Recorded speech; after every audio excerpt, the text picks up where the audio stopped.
It's the end of week 3, everyone, which of course means it's time to go over everything that happened in week 3. Well, not everything, because I'm not covering games like 0-3 Jacksonville State versus Eastern Michigan. The huge news this week is that the Pac-12 has made its triumphant return. 4 new teams have made possible moves to join the conference. Does this mean we can officially call it the Pac-6 or the Six-Pack? Nonetheless, it doesn't really matter. Let's get rolling! Firstly on the list, it's Thursday football, and groundbreaking news, everyone. Arizona State is 3-0 for the first time in 5 years, and they haven't played a bunch of nobodies either. Texas State is a juggernaut when it comes to getting the upset over Power 5 teams as of recently, and as expected, the Bobcats gave Arizona State a hell of a fight.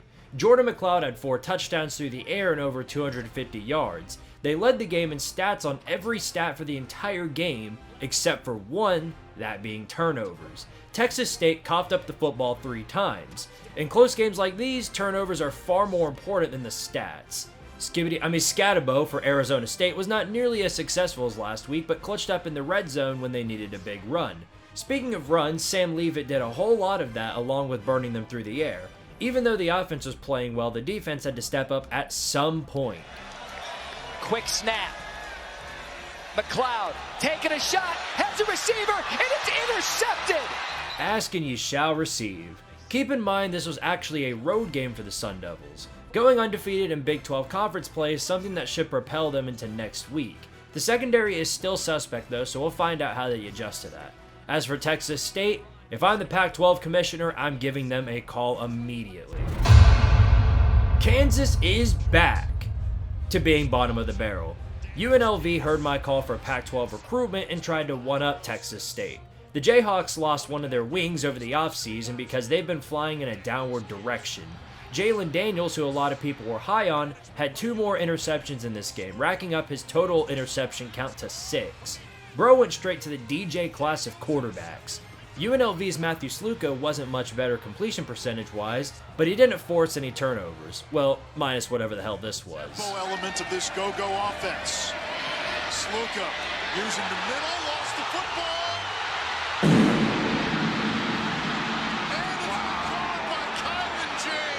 A perfect encapsulation to the game. One thing that gave the advantage to UNLV was the fact that Sluka can run.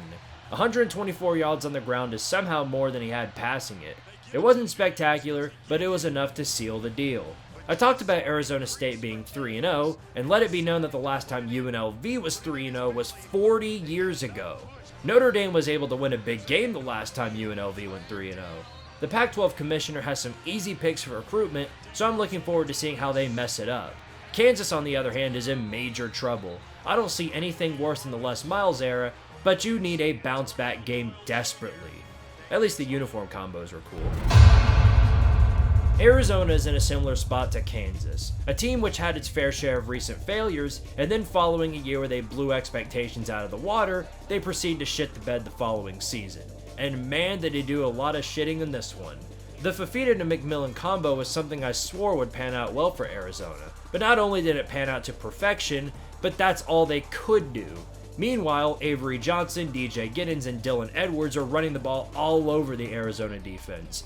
Mix that in with the special teams touchdown from Dylan Edwards, and the rest was history. Fafita constantly made mistakes trying to force the ball down the field, and as you would expect, it cost them the game. With Arizona State being undefeated, it looks like the state has been flipped sideways. However, the Sunflower State has returned to normalcy now that Kansas is trending downwards again. Arizona has to play Utah on the road next week, so we'll see if at any point they can rebound. With Cam Rising questionable following the near upset to Utah State, that one could potentially be better than what people think. Man, the Big 12 was a shit show this year. Be honest with yourself. How did you really think this game was going to go? If the answer was anything other than Alabama sending Wisconsin straight to the Shadow Realm, then you haven't been a college football fan for more than 5 minutes. Alabama has a rough game and people think they're down until BAM! 40-point blowout. This wasn't quite a 40-point blowout, but the way the game looked, I can say it as a figure of speech. The Badger crowd tried to get involved the best they could, but they could only do so much, especially when the absolute scum of the earth known as the injury bug has something to say about it. Tyler Van Dyke is another quarterback that's been battling against injury after injury. This just isn't fair. Prayers for a quick recovery. As for who would sub in for him, that would be Braden Locke, who had a decent game, but without the position advantage that Jalen Milroe had around him, the writing was on the wall. Per the norm, Milroe ran as good as he threw. With Ryan Williams having another breakout game, Bama had no trouble keeping the score in their favor. Wisconsin's constant bad play calling and offensive stagnation pretty much guaranteed Alabama was going to run up the score, which was exactly what they did. Luke Fickell has some serious questions to answer. This is his second year at the Badgers and they seem to have regressed even further. The injury absolutely blows, sure, but the play calling and fourth down aggressiveness was doing you absolutely no favors. Take a week to rest because the week after, you're heading to Southern Cal. Best bring an offense with you. If you haven't had your ass whooped before, you just did. Speaking of surprises, who's shocked by this outcome? A whole lot of nobody is who. Though the talent took over in the end, this is another week of NC State's offense going ghost. In fact, it was so bad this week that Dave Dorian pulled the plug on transfer quarterback Grayson McCall and put in a freshman. What happened to McCall? He went from putting up video game numbers at Coastal Carolina to getting benched at another Carolina. Anyway, in comes CJ Bailey, and while he didn't blow me away, he exceeded my expectations from a freshman quarterback. He helped NC State avert disaster by climbing them back into the game. Despite the comeback though, I don't think I need to explain to you how alarming this is. If you need a comeback from a freshman to beat Louisiana Tech, I don't even want to imagine what Clemson's defense will do to you this week. You better hope you get another pick six, otherwise you might go scoreless. Not to scare you further, but the next opponent after Clemson just so happens to be the Group of 5 team who knocked off Notre Dame. You've escaped your fate as an ACC team twice, prepare yourself for destiny. Yeah, it might be time to pack it up for the year, Michigan. I thought NC State's offensive situation was a dumpster fire. Michigan's offense is a turd Sunday never before seen. Michigan's entire offensive identity is built off the legs of Khalil Mullings. Davis Warren was 14 of 14, which seems really good until you realize 3 of those completed passes were to the other team. Once again, Alex Orji came into the game later for the sole purpose of handing the ball off, and yet he still had a passing touchdown. I cannot understand the reasoning behind not putting Orji in. He's shown way more promise in the little time he's gotten. This is still far from the worst quarterback decision I've seen this week, but the coach behind it won't be around next year to make the same mistake. As for Donovan Edwards, he's gone completely missing. The 1-2 punch that Michigan was supposed to have this year has turned into a single-man melee. This was made infinitely worse by the fact that this all happened against Arkansas State and the champion of life himself, Butch Jones. Every single Ohio State fan you spent the offseason smacking off to is salivating out the mouth for the game in November. And with the passing game being as weak as it is, it won't be the only beating to look forward to this season. There are a lot of people who owe J.J. McCarthy an apology. It has been quite a long time since College Game Day visited Columbia, South Carolina, so the expectation was that they would be showing up to play for this one. Well, to say the least, they delivered. South Carolina has a major advantage when it comes to running the ball, as Lenore Sellers can run the ball as well as Rocket Sanders can. And it showed, with almost 250 yards on the ground. With John Emery Jr. out for the game, LSU is already without one of their best offensive pieces. It would be up to Garrett Nussmeier's arm to win them the game. He didn't have the worst game, but with the pressure of the Gamecock D-line, it was far from the best. Give him credit though for getting LSU back into the game down 17-0. Between the air game of LSU and the run game of South Carolina, this was looking to be a really good game, despite the fact LSU had Brian Kelly as their coach. One thing though that really got in the way of the game, ref ball. The officiating in this game was one of the worst episodes of ref ball I've ever seen.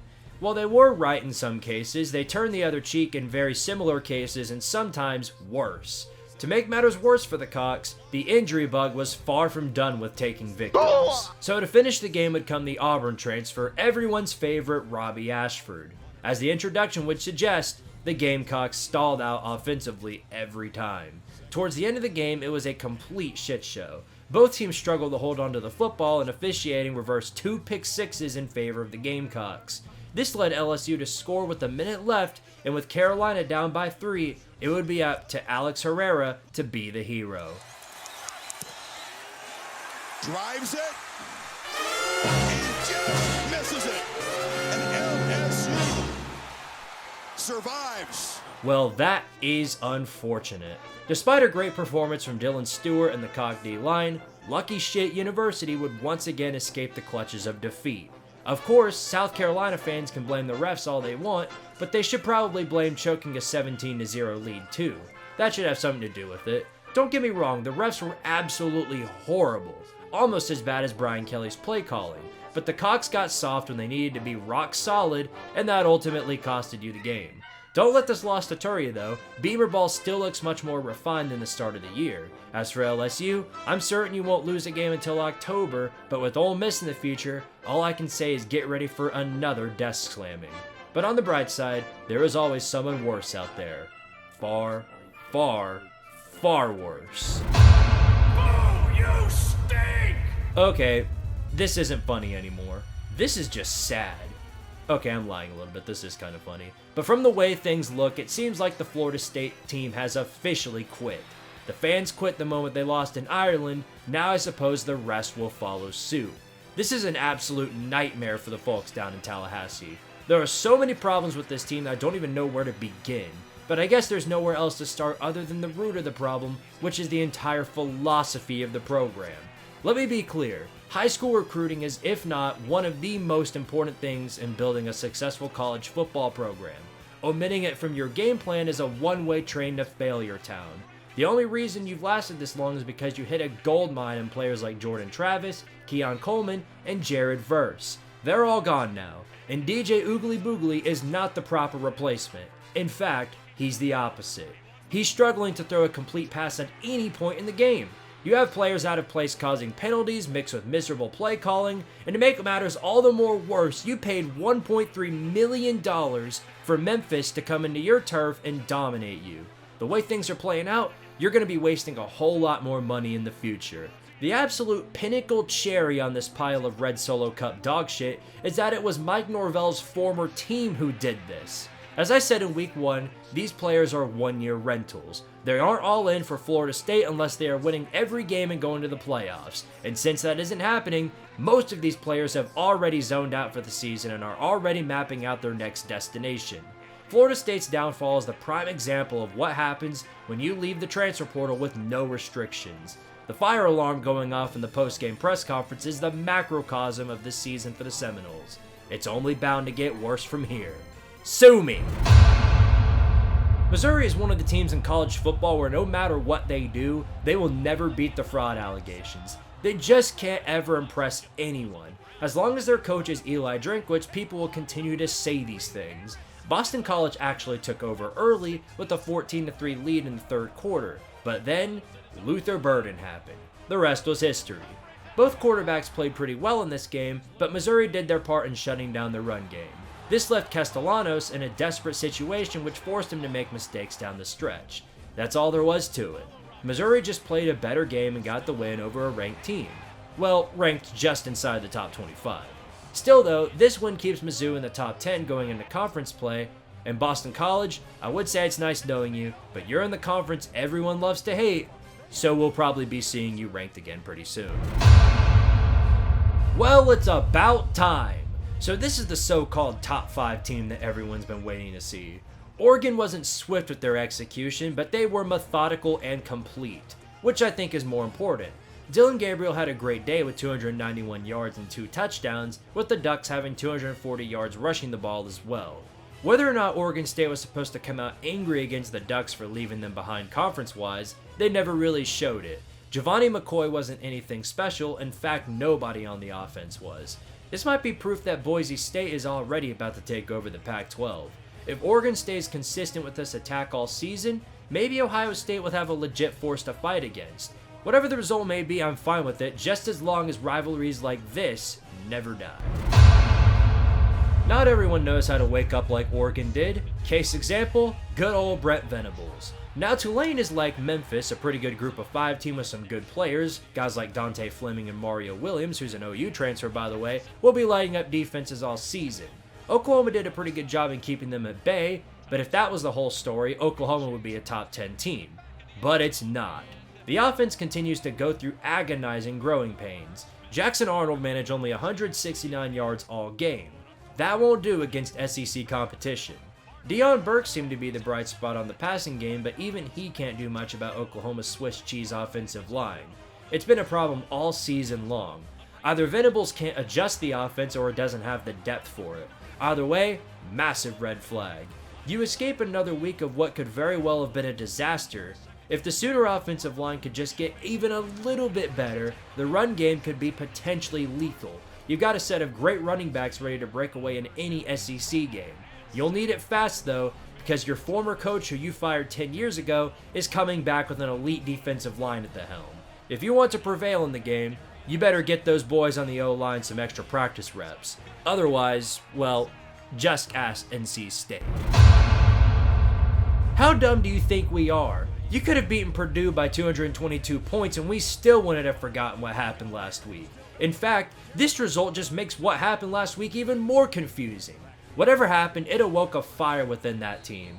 While the passing game wasn't elite, Notre Dame pretty much did whatever they wanted to running the ball, so they didn't even really have to throw the ball much. Jeremiah Love had the Purdue defense on roller skates the entire game, and on top of that, Leonard himself had 100 rushing yards as well. Yes, this is Purdue, and yes, they are competing with Florida State for the worst team in the Power 5, but this performance does at least get you back into the win column. Now, how long will the fire last? Probably not enough to get into the playoffs. That fire got splashed last week. Now join a conference! It was unknown what we were in for with this one. Texas A&M was coming in with two major pieces of their team missing, including their star quarterback. It would be up to Marcel Reed to lead them to victory in Gainesville. Florida had a fair share of mishaps in the depth chart as well, with 7 defensive backs out for the game.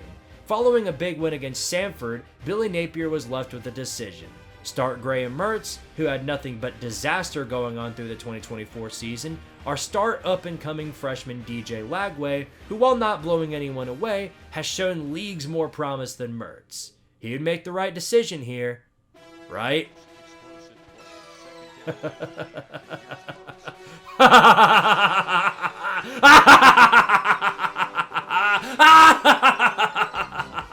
There's a certain feeling I get when seeing Florida's program burn to the ground. Laughter, frustration, maybe a mix of both, but man oh man are they a total mess. Napier's decision to keep Mertz in the game to watch him poop on his foot again has earned him Clown of the Week based on that and that alone. But good lord did they exceed clown status to the maximum level. A&M had rushing stats comparable to Notre Dame this week, with 310 yards with another 170 through the air. It was an absolute massacre on all sides of the ball. Nothing went right. Even Lagway had his fair share of horrible plays forced by pure desperation. I feel horrible for the fans that attended this absolute mess. Now I feel even worse. We are witnessing in real time the downfall of the Florida Gators football program. And if I'm a Florida fan, I'm on my hands and knees praying that Lagway doesn't transfer following this year. Right now, you're in for a 2 to 3 win season the way things are looking. Napier's final gasp was giving Lagway the keys to the car to attempt to steer it in the right direction, but he can't even do that correctly. The only happiness Florida fans have right now is the comfort in the possibility Florida State just might be worse than you are. But that isn't really even saying much. Did anyone know these two teams were undefeated before they played? Yeah, not many did. Unlike Oregon State, Wazoo managed to get that sweet, sweet taste of revenge for the abandonment of their state brother. Washington is about to learn the same lesson that TCU did in 2023, which is surprising considering that I thought the hire of Arizona's Jed Fish and the pickup of transfer Will Rogers were the keys that they needed to maintain a level of success. However, they just lost too much to keep the ship afloat. Rogers had 300 yards through the air, but a lack of scoring efficiency left a lot to be desired for the Huskies. Washington State had less yards, but they managed to score just a little bit more, which, well, you know, probably the most important part. Talking like Booger McFarland. Despite that, it was a fun game with two evenly matched teams squaring off. But with Wazoo up 24-19 with minimal time left on 4th and goal, Washington had to configure a spectacular play to get the win. Oh, wait, are they lined up in shotgun? Option. Pitch. Didn't get it. They stuffed him. What the hell was that play call? You could have literally just sent your running back up the middle and that would have been a way better decision. Why do coaches overthink this much on goal line play calling? I guess that's why Squidtard isn't a coach. Well, I did win a natty with UTEP though. Anyway, Washington State getting vengeance for their conference was about the only thing they gained other than a win against their rival. We should see how they do in Mountain West play. The Backyard Brawl. The matchup where no matter how terrible the teams are, they always find a way to make it game of the week. And oh boy did they not disappoint. Both teams traded blows back and forth through the game. This year, both of these teams actually felt pretty even. Garrett Green wasn't necessarily good stat-wise with 2 interceptions, but he came up clutch when the situation called for it. Eli Holstein was much better, but a lack of a run game was ultimately what did Pittsburgh in. West Virginia had 100 more rushing yards, and in many of these close games, a stat like that determines the end result. Pitt used up all their fairy dust last week against Cincinnati, so more than likely a comeback at this stage is just off the table. At least you try. Ole Miss was a team this week who many were looking forward to seeing. Considering the fact they haven't played anyone with a pulse, we were waiting to see what the offense would do against a strong defense. And we're still waiting. This was no contest at any point in the game.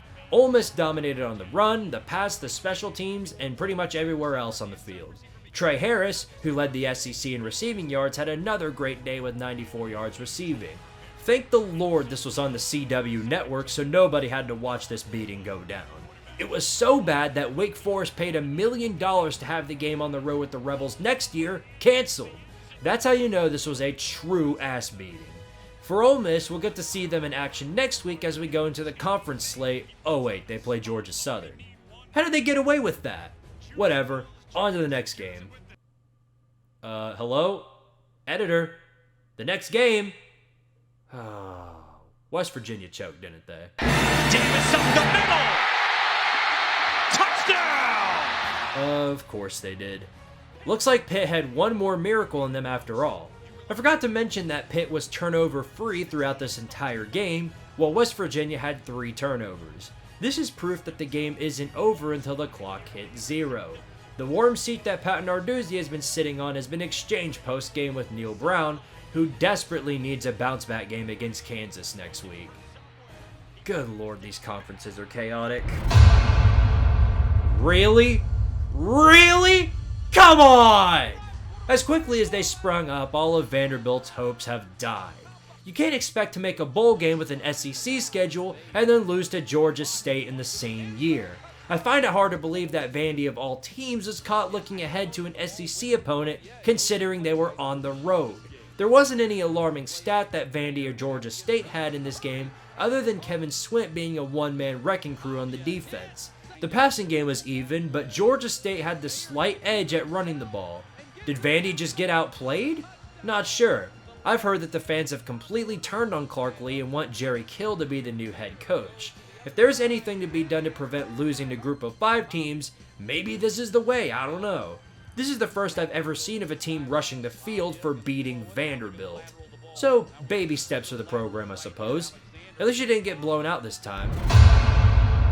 Well, I suppose this is the game where Georgia sleepwalks through the whole thing as they watch the other team beat themselves. In 2022, it was Missouri, in 2023, it was Auburn, and now in 2024, it's Mark Stoops' turn to completely piss himself. This was the most boring barn burner of the season. The only driving Georgia did this week was the type of driving that gets you arrested. This was a pathetic showing by Heisman caliber quarterback Carson Beck. Now, granted, a lot of it had to do with the play calling. Mike Bobo has to be one of the most disappointing hires for Georgia, because here we are, once again talking about Georgia's elite defense and mid-tier level offense. If these teams really want to beat Georgia, they'll have to take risk and quit playing cute, and guess which option Kentucky chose? Credit to Alex Raynor, because without him, they'd get shut out. Nonetheless, Georgia escapes what very well could have been a loss that dictated a spot in the SEC championship game. More than likely, they were looking ahead as the Kirby Smart kryptonite awaits in Tuscaloosa. Both Georgia and Alabama are getting bye weeks to prepare for this game, and 100% expect game day to be there too. Will Mickey Mouse finally prevail against their demons? We shall see. For Kentucky, I'm not sure how much longer it will be until Mark Stoops' seat starts to heat up, but something better change before the trip to Oxford in 2 weeks. You won't be able to walk in there with no offense. What in the hell happened to you? I get Mississippi State is going through a rebuilding process because of the hire of Jeff Lebby, but come on! Getting your back blown out by a MAC team is outrageous. Toledo did whatever they wanted to. They ran through, practically dominated you in every way imaginable. These are performances that get coaches fired in their first season. The bad news is for you though, you already tried that. Zach Arnett got canned for this exact same thing, and here you are somehow making it worse. Looks like that match against Florida next week will be the literal SEC toilet bowl. Whoever loses that game earns the right for the bottom of the conference. Man, I love the Big 12. You never know what's coming with it. UCF and TCU are two teams that you can't really predict how they're going to do the following week. They change their tone game by game. I'm a little surprised though. I expected KJ Jefferson to have more yards than Josh Hoover. Hoover had nearly double the passing yards of Jefferson, and the most stunning part about that is TCU still lost. The answer is uncertain until you look at the running stats. RJ Harvey had 180 yards rushing, which is a way better game than TCU's 58 yards on the ground. To the credit of UCF, being down 31-13, most teams would have given up. Some fans didn't even realize TCU had lost until the day afterwards. That's the gift of college football after dark. You go to bed with your team up by 20, and then wake up the following morning to see you lost by 10. A few things to take from this is that Kobe Hudson is definitely him. Definitely one of the best wide receiver performances of the week. UCF will get the week to take off before fighting off against the college football divas in Colorado. After that, you'll face off against state opponent Florida. A 5-0 start is definitely on the table for the Gus Bus. Let's hope it doesn't hit a pothole. Well, this is unusual. ACC after dark. These two teams used to be rivals in the conference before Maryland hopped to the Big Ten. You know what's not unusual? The ACC team lost. It was a pretty competitive game between what looked to be two even teams, and the stats were dead even at least. The major difference is that Billy Edwards had 2 touchdowns as compared to Anthony Calandria, who had 2 interceptions instead. Ty Felton had another great game with 100 yards receiving, and ultimately, that's all there was to it. Virginia's lack of preventing big plays was what did them in the end. Maryland looks to have straightened up a bit on the defensive side of the ball following the loss to Michigan State, which may not be as bad of a loss as originally thought. Virginia has some work to do, but this isn't a conference loss, and you're in the A, so you get the idea already. That conference sucks! Well, there you have it. That's all Week 3 had to offer, but things are really starting to spice up. Here's the top 25 going into Week 4.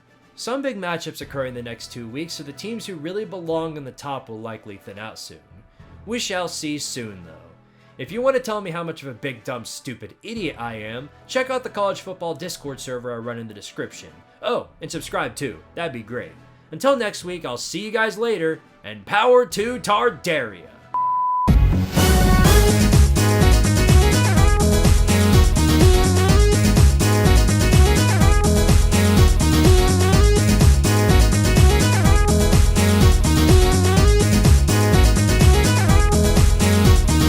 Wow, this is real sportsmanlike.